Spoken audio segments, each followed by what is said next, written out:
We are conducting a series of interviews with experts in a variety of professions to find out how they are affected by artificial intelligence or AI.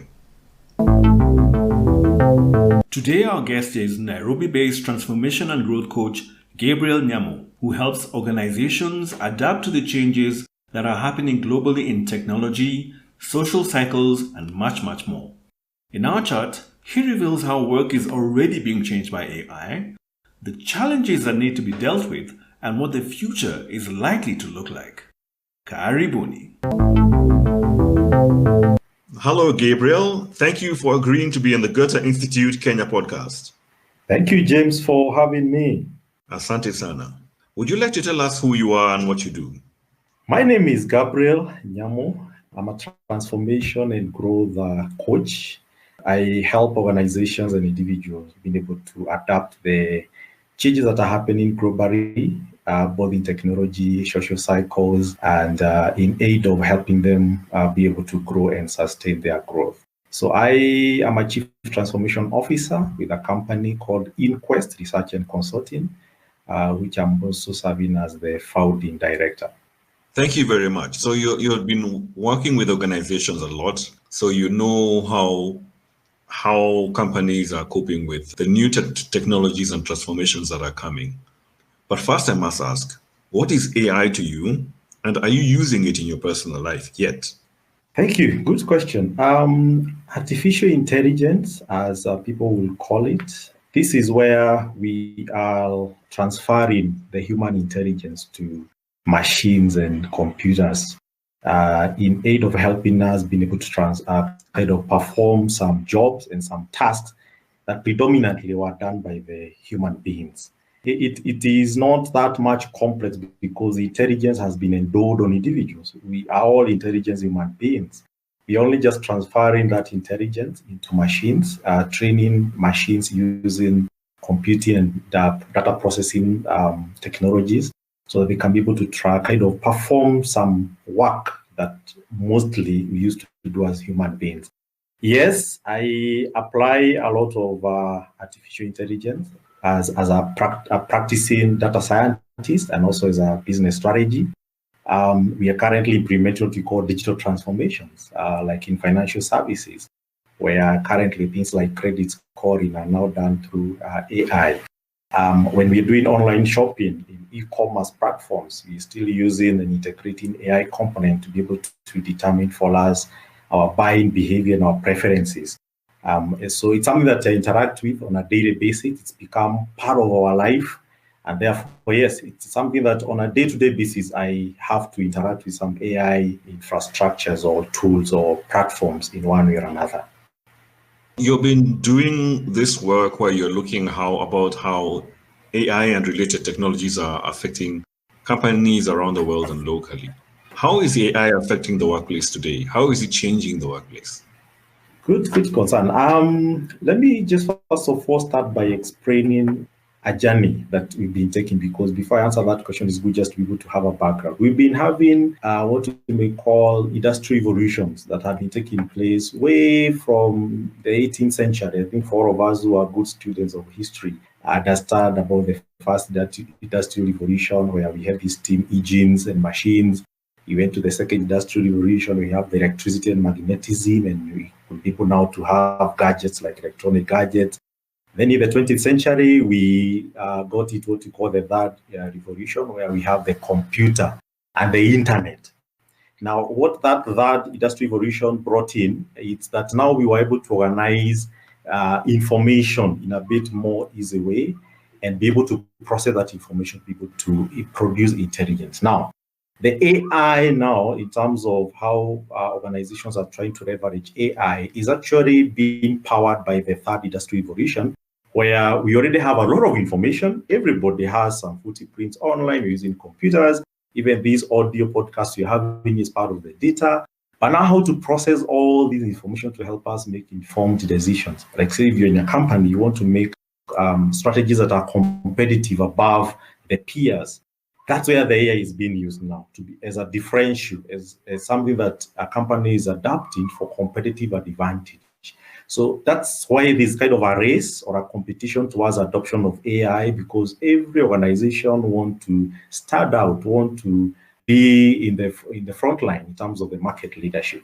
So we've seen a global trend around that rush, though sometimes it's being used as a buzzword. There are people who will say they are adopting AI when it is not. Probably they're just doing normal automations, but they mistake that with the AI, because AI is not the automation, the technology that I know we've been seeing there before. It is the intelligence aspect of it that, of course, you could consider is the real AI. So yeah, there's quite a lot of trends, and we are going to see this, especially in the next year. The COVID-19 during this season, it has actually pushed more organizations to actually adopt AI. It's kind of the only way to sustain their business. How have you seen locally in Kenya, or maybe across the continent, how these technologies have been adopted? Because you say that we are using them more locally. So what are the technologies that are being used, and how are they being used? Yeah, thank you. We have seen a lot of adoption locally, and this is both Kenya. I also travel a bit within the wider African region. We've seen adoption of AI in so many aspects. I'll give maybe few of them.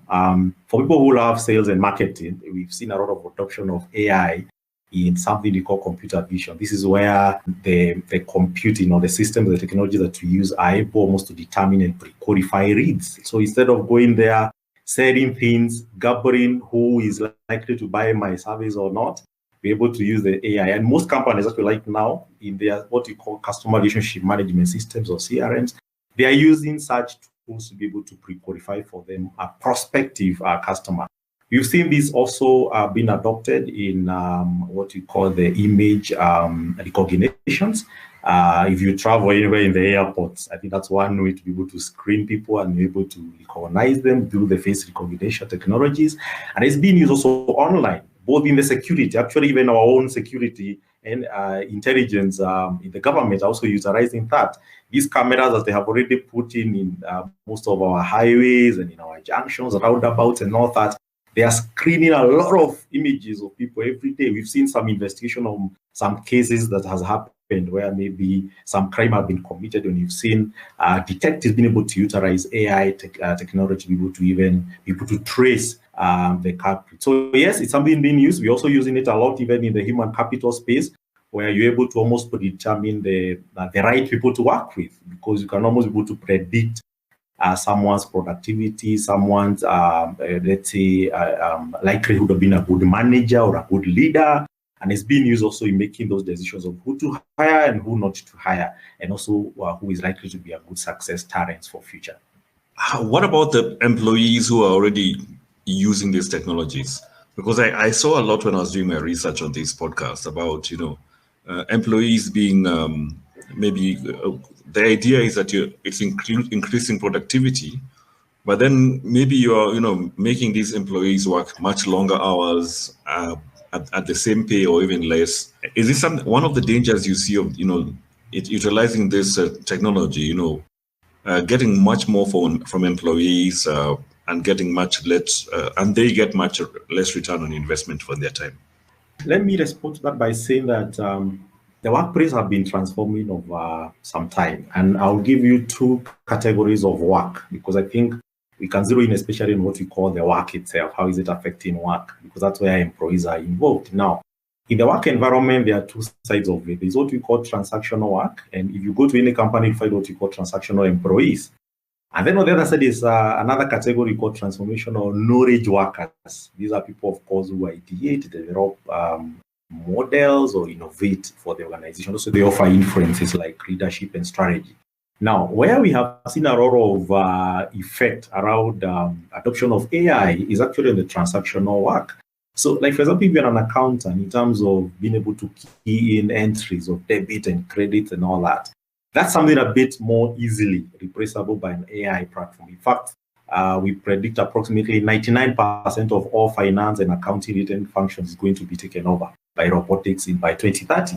But it's because a bit highly transactional. So you can almost predetermine steps if you're able to kind of set the rules that are required, and the system can be able to almost replicate that. So I would say the fatigue now is coming. I would not say the fatigue is being brought in by the AI itself. It's because of the transitional fatigue Transformational thinking means the ability to adapt now and to coexist, so that you're having the AI platform here and you're having yourself as a head count, and having these two work together is where people are getting of that fatigue. So it's not necessarily that the AI is really bogging down people having to work more, not necessarily. Of course, I would say the implementation of the AI, it's another issue altogether, because there are companies that are rushing without what I may call AI readiness. We just conducted actually a survey in October, which were trying to test the AI readiness in most of the enterprises within, especially the East Africa. And actually, less than 40% of the companies that we interviewed, which are the medium and a few of the high-end companies, the blue chips, were really having AI readiness, in terms of being ready to adapt. So they just adapted because of a buzzword. They don't want to be left out. But then they realized they were not ready. So they kind of now even cause what we call organizational distress. Employees are a bit fatigued. And that is where we're having that crisis. Employees could complain about their productivity and all that. So it's more of the strategy on how you adopt the AI that has brought the kind of a confusion. But if well integrated within the strategy, then definitely we expect there will be less of that fatigue. I've been noticing in my discussions with the professionals on this podcast, the discussion about the products that are being used. A lot of them are being developed in in Silicon Valley, whether it's the social media products or it's the other products like the Ubers and the other, all these kind of products. Do you have instances of Kenyans who are developing AI-related technologies, not as not as users, but developing the technologies that we can use locally? I would say that concern is a genuine concern, and it's one of the things that I have observed as well. We really are kind of playing our game at the consumer aspect in terms of consuming most of the AI platforms than they're producing. And I know we were kind of bypassed. We kind of joined or kind of got to participate in this arena a bit slightly late. Similar to even what is happening like in blockchain technologies and all others. If we dilly-dally, because if you dilly-dally and then we come later, of course, we end up just signing in as users. Yes, there are some local companies that are actually developing solutions and have already implemented those solutions. But I'll give a disclaimer. The only challenge is those applications are hosted in platforms that are also owned externally. That's where now the catch is. So yes, the front end in terms of developing the AI tools and paths and assessments and all that is done locally. But I don't think we have any, let's say, a hosting platform that is, let's say, local or African. You have to kind of have to rely with Google Cloud, IBM Cloud, Amazon Cloud, and all of them, of course, there's none that is owned locally. So as much as, yes, we'll still have our own AI engineers who are developing those platforms locally, but where do they host it? Where is the data kept?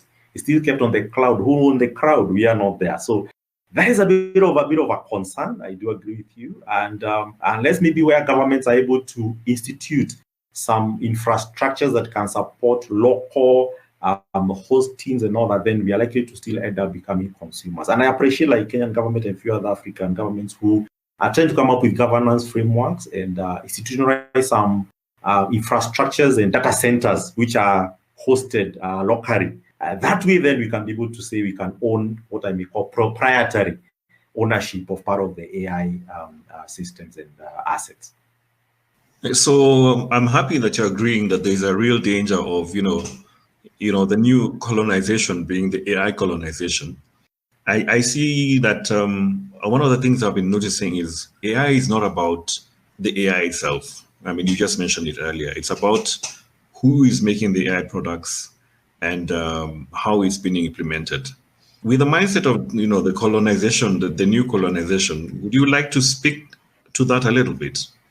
Yes, actually, the current trend in AI right now is something we are calling democratization, democratizing AI. And the global push has been, where has this intelligence been mined from? For example, we have natural resources, like we have our own oil deposits in Africa, diamond and all that. We expect that then, of course, those resources are also helping the locals where those resources are being mined from. Now, let's go to the AI space. AI on its own, it does not have any value until it is fed with data, because at the bottom line is purely data, because that's what we use to train those machines and algorithms. Now, this data is coming from who? It's coming from James, who is liking, who is sharing a comment, who is writing an article somewhere, and a system is able to read through and being able to kind of almost interpret your behavior, your preference, and all that.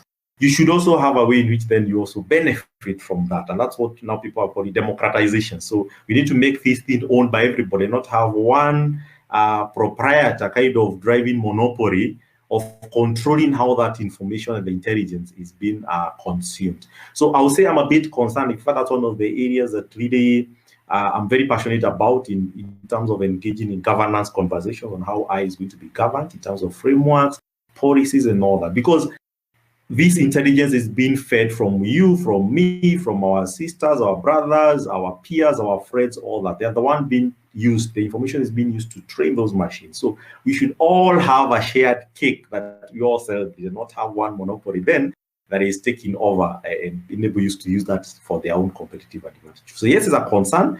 And this is something we have to address even using legislation and some other international bilateral kind of standards that have to be put in place to regulate that space.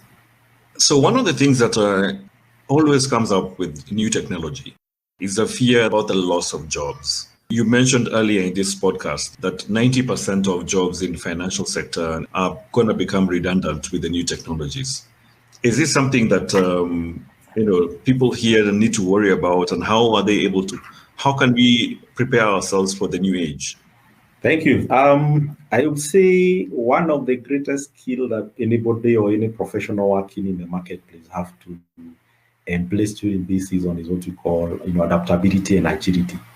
I would say this: when the third industrial revolution came, everybody feared that the computer is coming to take over our jobs. And we were there, and I joined the marketplace in early 2000 when everybody was fearing that the computers are there, they're going to automate all the tasks. We are now 20 years after the computer age, actually plus, but there's still jobs.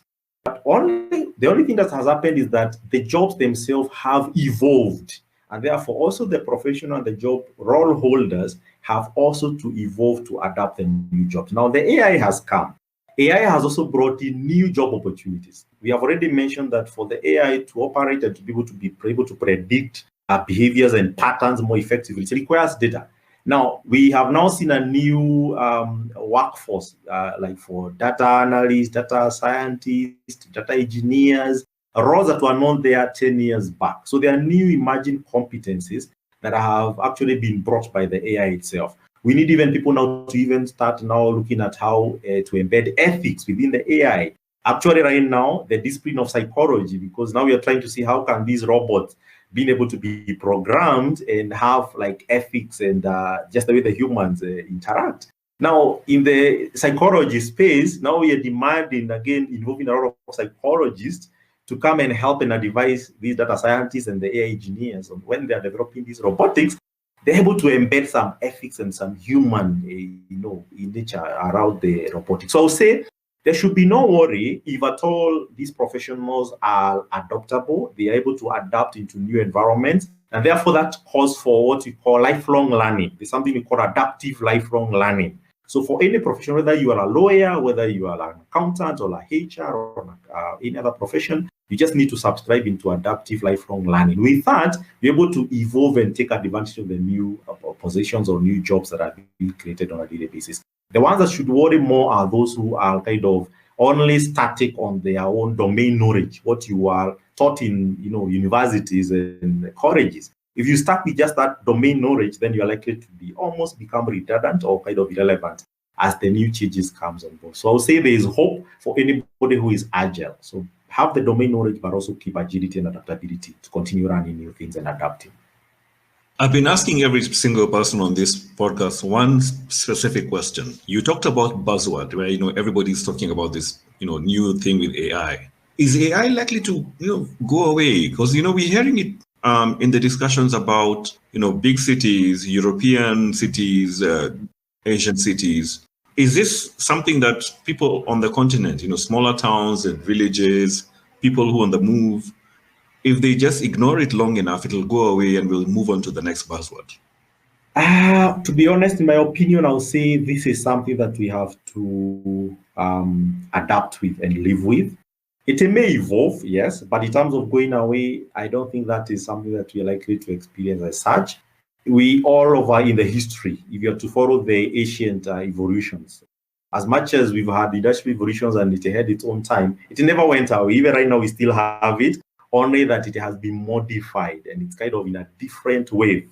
So artificial intelligence has actually been there since time then. It's not something that you can say have just emerged the other day, only that it had a different form.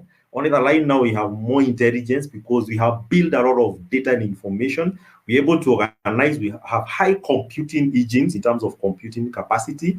Computers are able to compute and process a lot of information. So, and we're able to organize our information much better than before. Now, I would say this, to be able to kind of respond to that, as long as there will be a future to expect, intelligence will always be there. So it can evolve to become something else, maybe no longer artificial intelligence, maybe become something else intelligence, but intelligence will always be there as long as there is a quench or this kind of a desire to predict a future. Because as long as there's a future, we can see 10 years, 5 years to come, there will always be a demand to be able to predict and position. And therefore, that's where the intelligence comes in. So as long as there will be a future, there will always be that intelligence. It may evolve in terms of the way in which it's going to operate, but it is here with us. It may has pros and cons. That is a fear for everybody else. There will be advantages and disadvantages of the same. But that's why now we need to engage in a lot of advocacy and a bit of governance towards how we manage AI in the future workplace.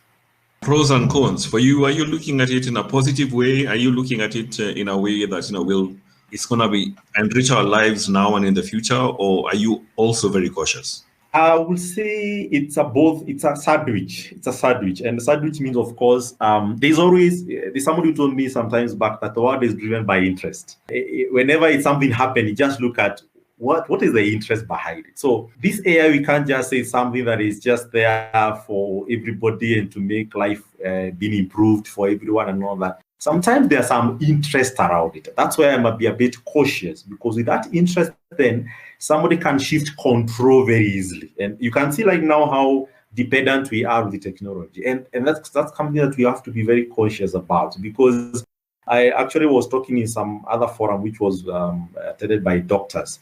And what is worrying me is that we have doctors who can actually not be able to defend a lot of technical medicine and being able to interpret problems and diagnose and prescribe. Because why? They are using systems that almost prescribe to them.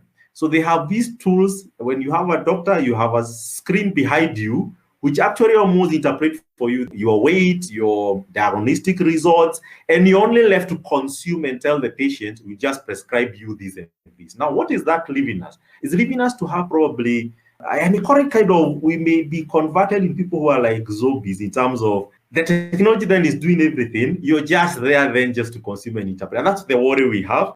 We have engineers actually, when we have this 3D printing that is being adapted right now. So you don't need those engineers used to understand how the machine works, and they can go behind the scene and learn the mechanics. So they can use a wizard. Web designers currently, anybody can web design. Why? They are kind of wizard, what you call widgets and templates. Now, we can end up becoming a bit more so dependent on already made intelligence that we lose ourselves. So we no longer have our own control of our own consciousness and judgment, and that's a worry. On the positive side, of course, yes, if we'll have to maintain the control of the AI development, we can take advantage of the project that it brings, because we're able to have more intelligent strategies, intelligent decisions.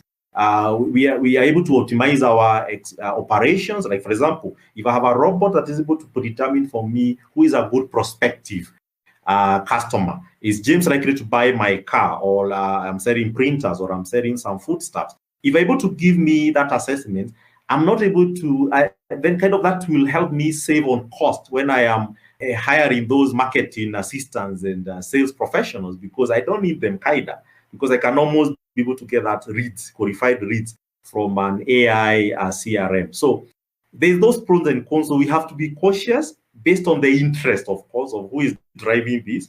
And one of the worry I think that we have shared before is the hosting side of most of these AI platforms is nothing local. Most of them are all foreign. Therefore, if there are interests that are foreign in nature, then we can always get biased.